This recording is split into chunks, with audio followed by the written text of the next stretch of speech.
시간입니다. 믿음 없이는 되지 않는다라는 제목으로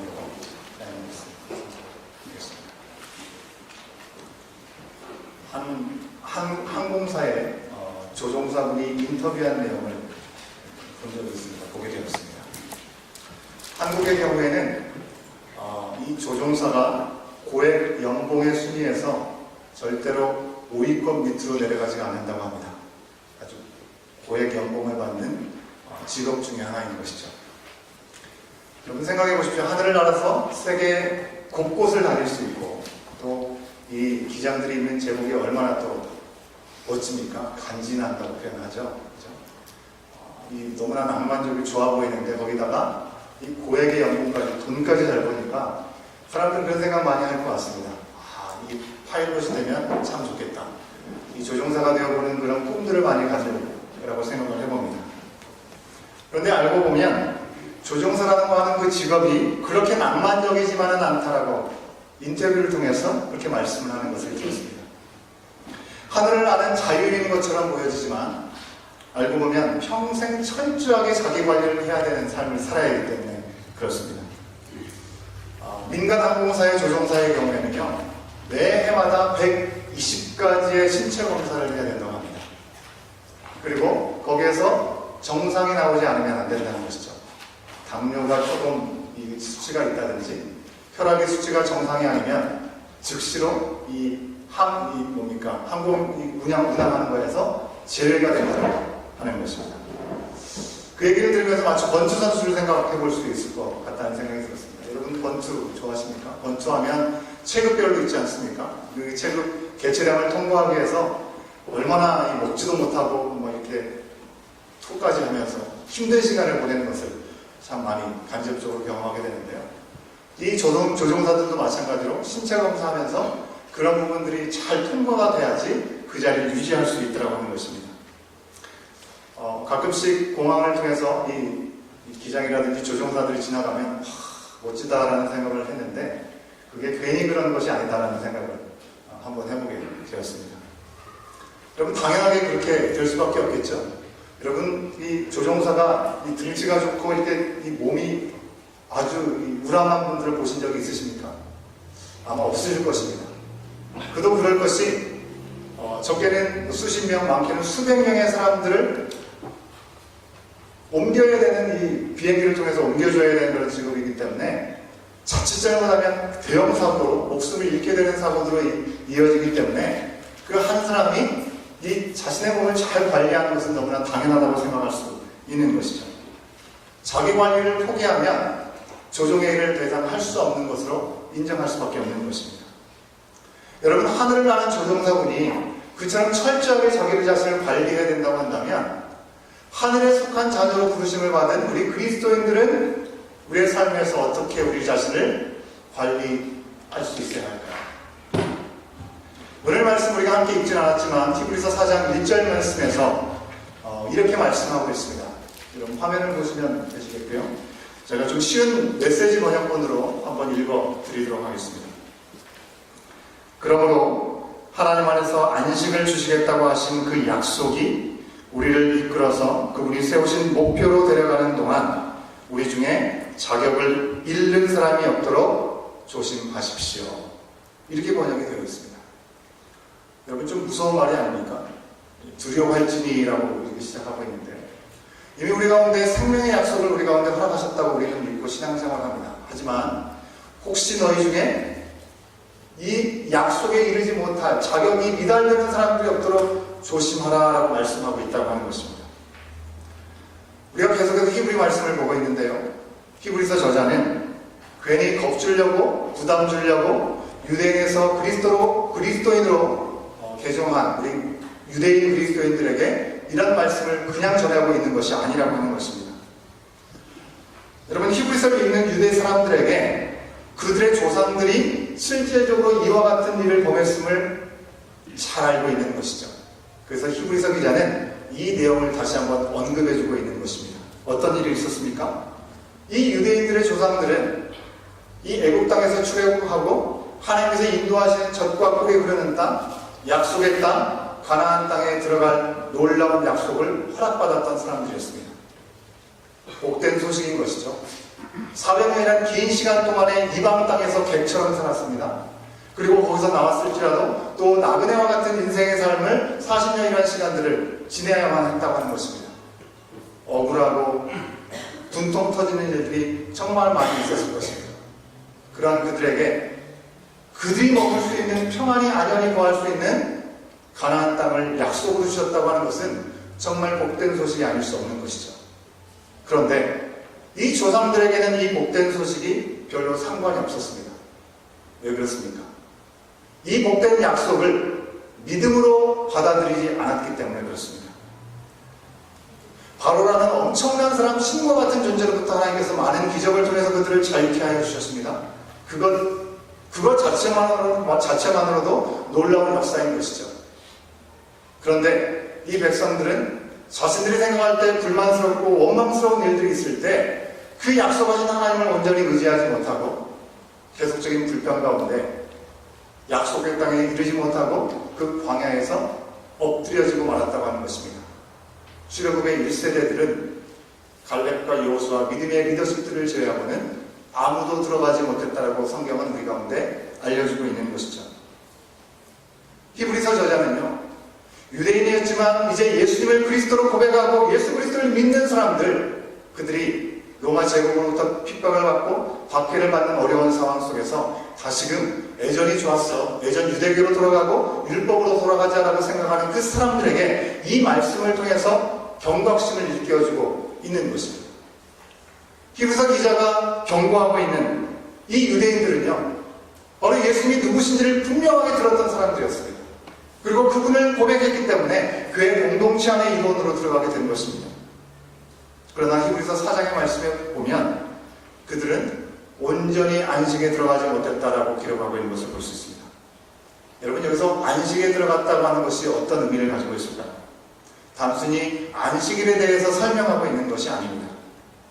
먼저요, 모세와 여호수아 시대 때 안식에 들어간다고 하는 그런 의미는 그들에게 약속하신 땅, 그 땅에 들어가서 편히 쉬게 될 일들을 얘기하고 있다고 하는 것입니다. 6절 말씀을 우리가 같이 한번 확인해 볼까요? 6절 말씀 앞에 있는 말씀이죠. 우리 함께 확인해 보도록 하겠습니다. 함께 있습니다. 시작. 그러면 거기에 들어갈 자들이 남아있거니와 복음 전함을 먼저 받은 자들은 순종하지 아니함으로 말미암아 들어가지 못하였으므로. 이 말씀이 무엇을 의미하는 것입니까? 출애굽 1세대들이 약속을 받았음에도 불구하고 그것을 받아들이지 못하고 믿지 않았기 때문에 약속의 땅에 들어가지 못했다라는 것을 이 유대계 그리스도인들에게 다시 한번 확인시켜주고 있는 것입니다. 이 말씀을 보는 우리들에게 안식일은 어떤 의미가 있는 것입니까? 안식일에 들어간다는 의미는요, 영원한 하나님의 은혜, 하나님의 나라에서 하나님과 더불어 함께 지내는 이 안식을 의미한다고 하는 것입니다. 9절 말씀 또한 우리가 함께 확인해 보도록 하겠습니다. 9절 말씀 함께 읽습니다. 시작. 그런즉 안식할 때가 하나님의 백성에게 남아 있도다. 미래에 우리 모두가 마지막 날에 하나님 나라에서 하나님의 자녀로서 왕노릇 할 수 있는 새하늘과 새 땅에 임하게 될 그 나라를 우리 가운데 분명하게 말씀해주고 있는 것이죠. 자, 그러면 지금 이 땅에서 살아가는 우리의 삶과는 상관없이 우리는 그저 먼 미래 언제가 될지 모르는 새하늘과 새 땅, 하나님의 나라만을 기다리고만 있어야 되는 것입니까? 그렇지가 않습니다. 우리에게 안식에 들어간다고 하는 그 의미는 미래적인 의미만 있는 것이 아니라 현재에도 우리가 하나님을 온전히 믿고 따르는 사람들이 누리는 쉼과 평안이 있다는 것을 우리 가운데 말씀하여 주고 있는 것이죠. 10절 말씀이 그것을 증거합니다. 10절 말씀도 우리가 같이 한번 확인해 보겠습니다. 함께 있습니다. 시작. 하나님이 자기의 일에 쉬심과 같이 그도 자기의 일을 쉬느니라.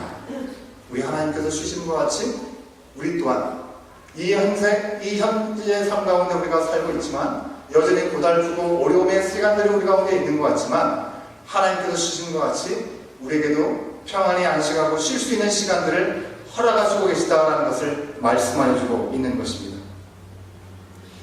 여러분, 영국의 침례교 목사이면서 순회 복음 설교자로 부흥사였던 목사님이 계십니다. 찰스 스펄전 목사님과 더불어서 또 이게 캠벨 모간, 그리고 제가 지금 말씀드리려고 하는 F.B. 메이어라고 하는 그런 목사님이 계십니다. 이 목사님께서 이와 같이 그래서 기록하고 있습니다.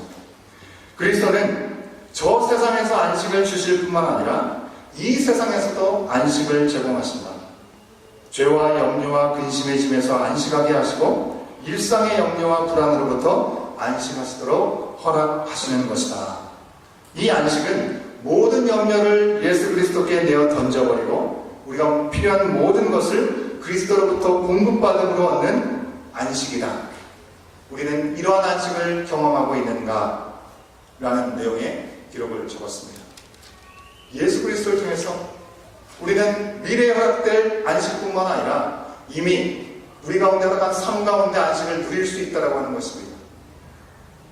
현실의 삶 가운데 우리를 가로막고 있는 우리를 좌절케 만드는 여러 가지 혼란과 핍박과 어려움이 있다 할지라도 그것이 결코 우리를 막아서게 하고 하나님을 향해 나가는 발걸음을 멈추게 하지 못하도록 예수 그리스도께서 모든 문제를 다 해결해 주셨다라고 말씀하고 있는 것입니다. 우리 하나님의 백성들은요, 하나님께서 누리시는 모든 은혜와 안식을 누릴 수 있는 특권이 허락된 사람들이라는 것을 말씀해주고 있는 것입니다. 먼 훗날에 우리가 이 땅에서 삶을 마무리할 때만 완전한 안식에 들어가는 것이 아니라 바로 오늘 매일같이 허락된 이 시간을 통해서도 바로 우리의 삶은 매 순간순간 새로워질 수 있다고 하는 것입니다. 여러분, 우리가 자격에 미달해 들지 않으려면 이미 우리 가운데 약속하시는 것을 우리가 놓치지 않는 삶을 살려면 우리가 어디에 있든지 또 어느 상황에 있든지 어떤 모습을 가질 수 있어야 되는지를 돌아볼 수 있어야 되는 것이죠. 왜요? 이미 그러한 특권을 우리 가운데 허락하셨다라고 약속하고 있기 때문에 그렇습니다. 그러면 여러분, 어떤 사람들이 이 안식을 현재도 누릴 수 있고 미래에도 누릴 수 있는 것이겠습니까? 어떤 사람들이 자격 미달되어서 이런 안식을 누리지 못하는 사람이겠냐고 하는 것입니다. 오늘 말씀 2절 말씀을 보니까요, 말씀을 듣고도 그것을 믿지 않는 자들이 자격 미달이라고 얘기하고 있습니다. 바꿔서 얘기하면 믿음이 우리의 자격을 온전케 한다는 말씀입니다. 복음을 들었습니다. 하지만 이 복음을 믿음과 결부시키지 못했다라고 지적하고 있는 2절의 말씀을 볼 수가 있습니다. 광야에서 약속의 땅에 들어가지 못하고 엎드려졌던 그들의 조상들, 여러분 한번 생각해 보십시오. 분명히 그들에게 먼저 약속을 주셨습니다. 젖과 꿀이 흐르는 땅을 허락하시겠다고 약속하셨습니다. 그리고 하나님께서 그들이 그 길을 향해 나가기까지 뒷짐지고 가만히 계셨습니까? 너희들 알아서 잘 가봐라 하셨습니까? 그러지 않으셨습니다. 출애굽의 순간부터 수많은 기적을 통해서 그들과 함께 하시고 살아계신 하나님이심을 보여주셨을 뿐만 아니라 광야의 여정 가운데 그들이 정말 먹을 것이 없어서 어려움이 있을 때 그들은 만나, 메추라기를 하늘로부터 공급받았습니다. 마실 물이 없어 죽을 지경이 되었을 때 반석을 쳐 물을 내게 하시고 목을 축이게 하셨고요. 수많은 전쟁의 위협으로부터 하나님은 그들을 보호해 주셨다고 하는 것입니다. 길이 없는 곳에 길을 내어주셨죠. 그토록 세세하게 함께 하시고 이끌어 주셨던 하나님, 그 하나님을 맛보았다고 하는 것입니다. 그런데도 그 출애굽한 이스라엘 백성들은 하나님에 대한 맛을 보았을 뿐이지 그분을 온전히 의지하고 믿지 않았다는 것입니다. 여러분, 요즘 이 감기 몸살 또 여러 가지 건강에 연약함으로 고생하시는 분들이 참 많으신 것 같습니다. 응급실을 한번 가더라도요, 응급실을 너무나 급해서 갔는데 주사를 맞고 싶은데 주사 한 번 놔주지 않죠. 그죠? 이 응급실에 가는데 의사가 반복해서 하는 말, 여러분들도 많이 들어보셨을 겁니다. There is no miracle. 약 먹어봤자 소용없다는 겁니다. 시간이 지나면 다 낫는다. 응급실에 가는데 그렇게 얘기를 하더라고요. 외국은 보통 그런 경우들이 많은 것 같습니다. 주사를 맞으면 금방 나을 것 같은데 주사는 도무지 잘 놔주려고 하지 않습니다. 한국은 그렇지 않잖아요. 그죠? 한국에서는 좀 이렇게 많이 아프면 좀 센 거 이렇게 놔주려고 하면 주사도 놔주고 그러지 않습니까? 한국은 주사가 참 쉽게 맞을 수 있어서 그런지 또 자녀를 키울 때 어린아이들이 또 아프면 병원에 가기도 하고 미리 예방하기 위해서 예방주사를 맞게 되지 않습니까? 어린 자녀들이 주사를 맞으려고 할 때 하는 반응은 대부분 비슷할 것입니다. 그죠? 여러분은 어떠셨습니까? 잘 참고 맞는 걸 즐거워하셨습니까? 아니면 병원 가는 것 자체를 싫어하셨습니까? 대부분 좋아하는 분들이 아마 없었을 것 같습니다. 저 같은 경우는 이 주사 맞는 건 되게 싫었지만 그래도 이렇게 뭔가 이 약한 모습을 보이는 것은 아닌 것 같다는 생각에 참고 이렇게 역시 잘 맞았던 기억이 있습니다. 여러분, 부모님들이 어린 아이들을 데리고 주사를 맞추기 위해서 갔을 때 세 가지의 유형으로 표현을 한다고 합니다. 첫 번째는 임마누엘형입니다. 임마누엘형. 아이가 병원조차도 들어가기 싫어하지 않습니까? 엄마가 옆에 있으니까, 아빠가 옆에 있으니까 괜찮아 다독이면서 주사를 맞게 하는 것이죠. 두 번째는요, 맛보기 스푼으로 맛보지 않습니까? 맛보기 스푼형인데요. 이 아이가 너무나 이렇게 두려워하니까 옆에서 살짝 꼬집는 겁니다. 꼬집고 아프니? 별로 안 아프지? 이거보다 안 아파 하면서 주사 맞도록 격려하는 것이죠. 세 번째로는 포상휴가형이라고 합니다. 포상휴가. 아마 이것이 거의 10중 8구는 되지 않을까라는 생각이 드는데, 주사 맞으면 먹고 싶은 거 먹게 해주고, 사고 싶은 거 사고 해주고, 보고 싶은 거 보게 해주겠다라고 이렇게 타협을 하는 것이죠.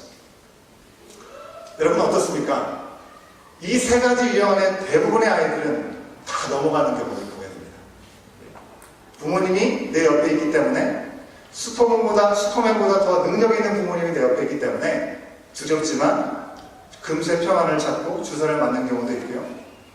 또 상상하면서 내가 이 주사를 맞으면 이 아픈 것이 금방 나을 것이라는 생각을 눈을 찔끔 감고 이 주사를 맞게 됩니다. 그리고 세 번째, 내가 주사만 맞기만 하면 이제 내가 갖고 싶은 거 가질 테니까 이 두려움은 싹 사라져 버리는 것이죠. 주사를 맞아서가 아니라 부모님의 사랑과 함께하는 그 마음 때문에 이미 치료가 되고 있는 것이죠. 여러분들은 어떻습니까? 과거에 어렸을 때 경험을 생각하시든지 자녀를 키우실 때 그런 경험들이 아마 다 있으시지 않으신가요? 저 또한 자녀를 키우면서 그런 경험이 있었습니다. 이 셋째 막내 아이가 아시는 분들 계시겠지만 겁나 무지막지한 개에게 얼굴을 물렸습니다. 그래가지고 피투성이가 되고 정말 어쩔 말지 못하는 상황 속에서 응급실에 가는 일이 있었습니다. 참 지금 생각해도 막 떨리는 그런 마음이 생기는데요. 3살짜리 아이가 피투성이가 돼가지고 응급실에 들어가게 되었는데, 그 모습을 보던 간호사가 너무나 놀라가지고 휠체어를 가지고 오는 겁니다. 이 휠체어에 이 어린 3살짜리 아이를 딱 앉히니까 이 아이가 두려웠던 마음은 온데간데가 없고 마음의 평안이 오고 기뻐하기 시작한 겁니다. 전혀 생각하지 못했던 휠체어를 탄다는 것이 그에게, 우리 딸에게 너무나 기쁨이 되었던 것 같습니다. 그리고 함께 그 당시에 심으셨던 장로님께서 함께 동행해서 가셨는데, 장로님께서 그렇게 얘기하셨어요. 병원에서 일에 나가게 되면 너가 원하는 거 하나 사줄게, 뭐 갖고 싶니? 라고 얘기하니까 1초의 망설임 없이 대답하기를 바비 인형, 남자 바비 인형을 사달라고 그렇게 얘기를 했습니다. 이 여자 바비 인형만 갖고 놀다가 이 남자 바비 인형이 꼭 갖고 싶은 그런 생각이 있었던 것 같습니다. 이 휠체어에 앉는 그 기대치 못했던 그 기쁨 때문에, 그리고 내가 병원에서 나가기만 하면 내가 원하는 인형을 가질 수 있을 거라는 그런 기대 때문에 너무나 피도 많이 흘렸고, 또 병원에서 치료하는 것이 쉽지 않을 거임에도 불구하고 그것에 대한 두려움과 염려가 그 아이에게는 싹 사라져 버리더라고요. 천국이 바로 어린아이와 같아야 된다고 말씀이 그런 것과도 비슷하지 않겠는가. 우리는 너무나 많은 염려와 걱정과 불안 가운데 우리가 살아가지 않습니까? 하지만 아주 작은 것의 만족을 통해서도 그 불안과 염려들을 싹 날려버리는 것이 순수한 어린아이들의 모습이 아닌가, 그런 생각을 해보게 됩니다. 여러분, 그런데 모든 아이들이 다 그런가요? 모든 아이들이 다 그러지는 않습니다. 일부 예배를 드리는데 모든 아이들이 그렇지 않다라고 얘기하니까 대뜸 자기의 형제를 얘기하더라고요. 자기 형제는 그렇지 않았다. 아무리 타협을 해도 절대로 듣지 않아서 이 주사를 맞지 않았다고 얘기를 하죠. 그런 경우는 어떻습니까? 그냥 알아야 됩니다. 끝까지 앓고 나아야 하는 것이죠. 우리 주변에서 우리 자녀들을 키우면서도 이런 모습을 우리가 확인하게 됩니다. 여러분, 우리는 어떻습니까? 우리는 들은 이 복된 소식을 우리가 온전히 믿고 지금 살아가고 있습니까? 하나님께서 허락하시겠다는 그 안식에 대한 약속을 믿고 현재 비록 내가 예상치 못했고 예기치 않은 그런 고난이 우리 가운데 있다 할지라도 현재의 고난은 장차 우리에게 임할 영광과 좋게 비교할 수 없다라는 그 약속의 말씀을 의지하고 좌절하지 않고 어떤 상황에서도 하나님의 안식을 누리면서 우리는 살아가고 있습니까? 어쩌면 우리는 그냥 이럴지도 모르겠습니다. 저도 정말 그러고 싶습니다. 그런데 하나님께서 나의 모든 이런 어려움들을 그냥 그대로 왜 방치하셨는지, 왜 나를 이 어려움 가운데 내버려 두셨는지 하나님이 원망스럽습니다. 하나님의 약속은 분명히 알지만 그 약속이 정말 언제까지인지 언제 끝날지 알지 못하기 때문에 앞이 보이지 않습니다 라고 얘기할지 모르겠습니다. 그렇게까지 말을 하지 않는다 할지라도 실제로 삶 속에서 마치 내게 찾아온 그 고난이 하나님보다도 훨씬 큰 것처럼 그 고난의 문제를 하나님 앞에 내어두지 못하고 그저 내 혼자 고민하고 걱정하며 지내게 되는 그런 모습들 우리 가운데 있지 않은지 모르겠습니다. 여러분, 유대민족이 하나님 앞에 온전히 순종하지 못해서 나라 자체가 없어지게 되었습니다. 멸망하게 되었죠. 그리고 바벨론으로 포로로 끌려가게 되었을 때 하나님께서는 예레미야 선지자와 다니엘 선지자와 에스겔 선지자 같은 사람들을 부르셔서 그들을 통해서 하나님께서 예비하신 일들을 전하게 하여 주셨습니다.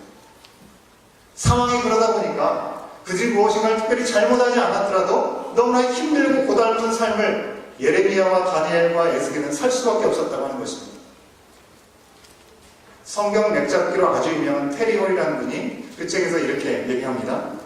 다니엘은 사자굴에서 기적적으로 살아나온 것으로 유명하지만 바벨론 일차 침공으로 예루살렘이 파괴되는 참상을 겪어야 했고 고향에서 무려 1500km 떨어진 타국으로 끌려가야 했으며 새 친구와 함께 사형 판결받은 채 한동안 지내야 했다.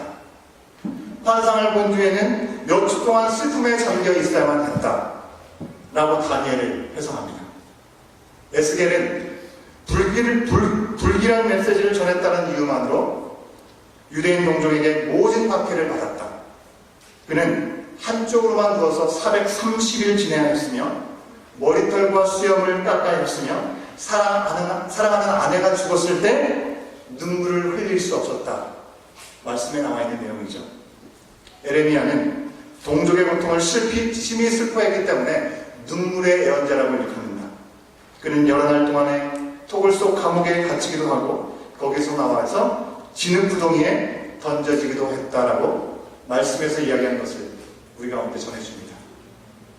여러분 생각해 보십시오. 에레미야 선지자, 다니엘 선지자, 에스겔 선지자, 그들은 어떻게 이 고난을 이겨나갈 수 있었을까요? 괴로운 가운데 있음에도 불구하고 하나님이 주신 그 사명을 잃지 않고 그 말씀을 어떻게 온전히 전할 수 있었겠냐고 하는 것입니다. 그토록 비참한 상황에 빠지게 되었는데 나라가 잃어버렸습니다. 나라가 세워질 방법이 없는 것입니다. 그런 상황 속에서 어떻게 예루살렘이 회복될 것이고 이스라엘이 영광을 얻게 될 것이라는 예언을 할 수 있었겠냐고 하는 것입니다. 그들이 그럴 수 있었던 것은 믿음 때문이었습니다. 그들이 그렇게 행할 수 있는 것은 믿음 때문이었다고 성경 말씀을 우리 가운데 이야기해 주고 있습니다. 광야에서 모든 백성들이 불평하고 원망하게 되었을 때 하나님을 온전히 믿고 하나님의 선하신 인도를 구했던 모세에 대해서 히브리서 12장 말씀은 그가 그렇게 할 수 있었던 것은 그의 믿음 때문이었다라고 우리 가운데 분명히 밝혀주고 있습니다. 여러분, 물론 모세도 가나안 땅에 들어가지는 못했습니다. 하지만 그가 하나님 앞에 온전함으로 쓰임받는 종이었기 때문에 지금 하나님의 놀라우신 영광의 자리에 함께 거하는 줄로 믿습니다. 오랜 시간 동안의 고통을 당하고 그 후에 하나님의 품에 들어가는 것뿐만 아니라 그가 광야의 한복판에서 살아가는 그 순간까지도 사람들의 많은 공격을 받고 억울한 일을 당하는 순간까지도 하나님께서 함께 하심을 그가 놓치지 않았기 때문에 그 순간조차도 하나님의 안식 가운데 그가 거했음을 우리는 말씀을 통해서 확인할 수 있다고 하는 것입니다. 오늘 본문 14절 말씀에서는요, 우리에게 큰 대제사장이 계시니 하나님의 아들 예수님을 믿는 도리를 굳게 잡으라 라고 우리 가운데 말씀하여 주고 있음을 보게 됩니다. 큰 대제사장이신 예수 그리스도, 그분이 어떤 분이라고 얘기합니까? 형식적인 종교생활만을 계속해서 반복하고 자기를 과시하려고 하는 대제사장이라는 천여 차원이 다른 분이라고 이야기하고 있습니다. 우리와 똑같이 시험을 당하시고 고통을 당하셨지만 우리와는 달리 죄는 없으신 분이라고 분명히 고백합니다. 우리를 긍휼히 여길 만큼 우리에 대해서 너무나 잘 알고 계시고 우리를 긍휼히 여길 만큼 죄가 없이 우리의 모든 문제를 짊어지고 가신 분이라고 말씀하여 주고 있다고 하는 것입니다. 그러므로 믿음이 있어야 우리는 하나님께서 약속하신 그 길을 향해 나가는 믿음의 경주 앞에 자격미달이 되지 아니하고 온전히 그 길을 향해 온전히 서갈 수 있는 줄로 믿습니다. 여러분, 우리가 말씀을 듣고 아는 것, 말씀에 대한 호기심을 갖고 말씀을 많이 아는 것 필요한 일이지만 그것만으로는 불가능하다고 하는 것입니다. 말씀을 많이 알고 있는 것만으로는 불가능하다고 하는 것입니다. 말씀을 알기에 교회 공동체 안에 들어와 있습니까? 예배 자리에 자주 나옵니까? 그것만으로도 불가능하다고 하는 것입니다. 그것을 포함해서 가장 중요한 것은 그 주님을 향한 확실한 믿음의 고백이 있어야 하는 줄 믿습니다. 여러분, 믿음이라고 하는 것이 여러분 눈에 보이십니까? 우리 기독교에서 추구하는 많은 가치들이 사실 우리가 설명하기는 너무나 어려운 추상적인 단어들이 너무나 많습니다. 믿음 보이십니까, 여러분? 믿음을 어떻게 우리가 그림으로 그릴 수 있을까요? 그런데 아이러니하게도 우리는 저 사람은 믿음이 좋다, 저 사람은 믿음이 없는 것 같다, 대단한 믿음을 가졌다, 그런 평가를 합니다. 어떻게 그런 평가를 할 수 있는 것입니까? 믿음이 보이지 않지만 또한 믿음은 볼 수 있기 때문에 그렇습니다. 어떻게 볼 수 있습니다? 믿음의 인증, 믿음의 확증은 그 사람의 순종의 모습을 통해서 드러난다고 하는 것입니다. 자격이 미달되지 않고 온전히 하나님의 자녀로서 누릴 수 있는 특권을, 안식을 누릴 수 있는 비결 두 번째는요, 그래서 순종이라고 하는 것입니다. 순종. 11절 말씀을 우리가 같이 한번 확인해 보도록 하겠습니다. 11절 말씀입니다. 함께 읽습니다. 시작. 그러므로 우리가 저 안식에 들어가기를 힘쓸지니 이는 누구든지 저 순종하지 아니하는 본에 빠지지 않게 하려 함이라. 순종하지 아니하는 본에 빠지지 않도록 우리가 안식에 들어갈 수 있도록 힘써야 된다는 말씀하고 있는 것이죠. 예수를 믿기만 하면 구원받는다고 했는데 순종까지 해야 된다? 아니, 뭔가 하나 더 추가한 것이 아닌가라고 생각하실지 모르겠습니다. 사실 순종이라고 하는 것은요, 믿기만 한다면, 그 믿음이 온전한 믿음의 방향이라고 한다면 당연히 따라오는 모습이라고 하는 것입니다. 여러분, 정말 믿으면 우리의 삶의 모든 가치관이 하나님 중심으로 세워져서 우리의 판단 가치가 그 기준으로 온전히 서 있다고 한다면 그 믿음에는요, 거기에 따라가는 모습들이 보여질 수밖에 없다고 하는 것입니다. 순종해야지 결단하고 결심해서가 아니라 순종하느냐 순종하지 못하느냐가 믿느냐 믿지 못하느냐를 보여주고 있는 가늠자라고 얘기를 하는 것입니다. 여러분, 교회에서 가끔 우리가 특별히 예배를 드리러 함께 간다든지 무슨 신방 예배를 간다든지 무슨 일이 있어서 함께 움직이게 될 때 여러 차가 함께 이동하게 되지 않습니까? 근데 모든 분들이 목적지를 잘 아는 것은 아닙니다. 그러면 이 목적지를 잘 아시는 선두에 계신 분을 다른 분들은 뒤에 따라갈게 라고 얘기를 하시죠. 그죠? 다른 거 신경 쓰지 않고 어떻게 가야지 걱정하면서 따라가는 분은 없습니다. 그럴 바에는 내가 내비게이션을 찾아가지고 내가 갈 것입니다. 하지만 내가 따라갈게요 라고 한다면 그냥 따라가는 것이죠. 여러분, 따라간다는 표현 자체가 그 사람을 내가 전적으로 믿는다라는 그런 의미를 갖고 있는 것이 아니겠습니까? 우리가 믿는 바를 온전히 따라간다는 것이 바로 순종의 모습이라고 하는 것입니다. 그래서 우리가 자격이 미달이 되지 않기 위해서 하나님께서 우리 가운데 특별하게 허락하신 특권인 이 안식 쉼에 우리가 온전히 거할 수 있기 위해서 우리 가운데 꼭 필요한 두 가지를 제가 말씀드렸습니다. 첫 번째는 뭐죠? 믿음. 그죠? 두 번째는 순종이라고 말씀드렸습니다. 믿음에 대해서는 주사에 대해서 말씀드리고 어린아이에 대해서 말씀드리고 또 믿음의 선배들에 대한 이야기를 또 말씀드렸지만 순종에 대해서는요 다른 말씀을 드릴 것이 사실 없습니다. 왜냐하면 믿음만 있다면 순종의 길은 결코 어려운 것이 아니기 때문에 그렇습니다. 사랑하는 여러분 진정 우리가 예수께서 그리스도이심을 믿으십니까?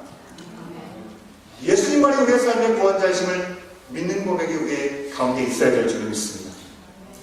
이 땅에 예수님을 보내주시고 예수님을 믿기만 하면 영원한 안식과 영원한 쉼의 시간들을 우리 가운데 허락하실 뿐만 아니라 그분과 함께 동행하는 은혜가 특권이 우리 가운데 주어졌다는 사실들을 믿으시길 바랍니다. 아멘이죠? 변할 수 없는 사실이라고 하는 것입니다.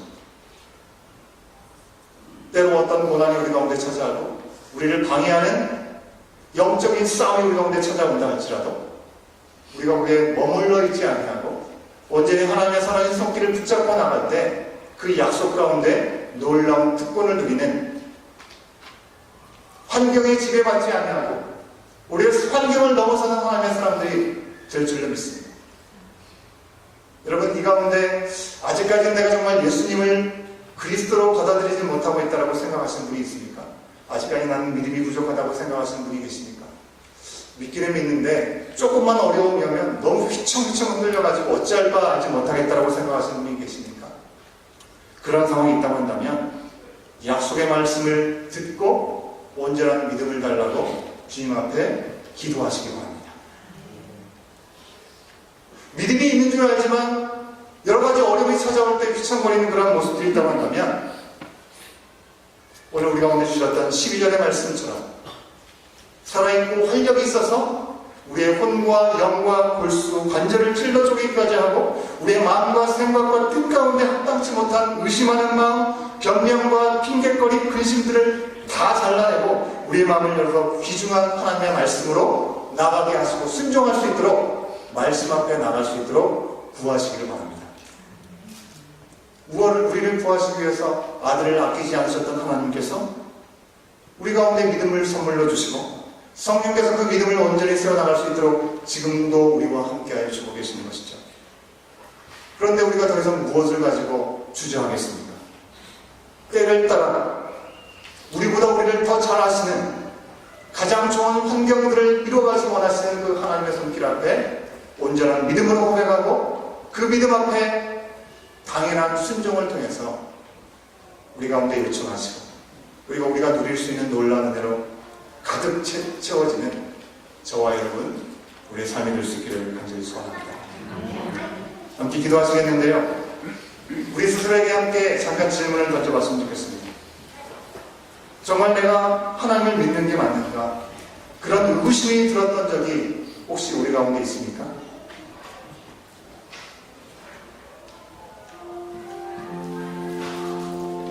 나의 믿음은 어떤 순종으로 우리 스스로가 확인할 수 있을까요? 내가 순종하지 못하고 있는 일이 있다면 나의 믿음이 어디에 있는지를 우리는 점검해 볼 수 있어야 합니다. 하나님의 말씀이 내 굳은 마음과 완고함을 제거하신 경험이 있으시죠? 믿지 않는 이웃들에게 그 말씀이 살아있고 운동력 있고 능력 있음을 증거하는 우리의 모습이 되어야 될 줄 믿습니다.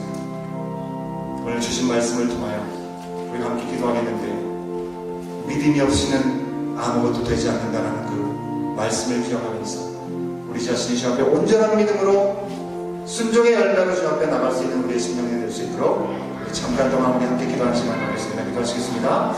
주님 은혜를 감사합니다. 주님 오늘 우리 가운데 귀한 시간들 말씀으로 아버지 우리를 깨워주시고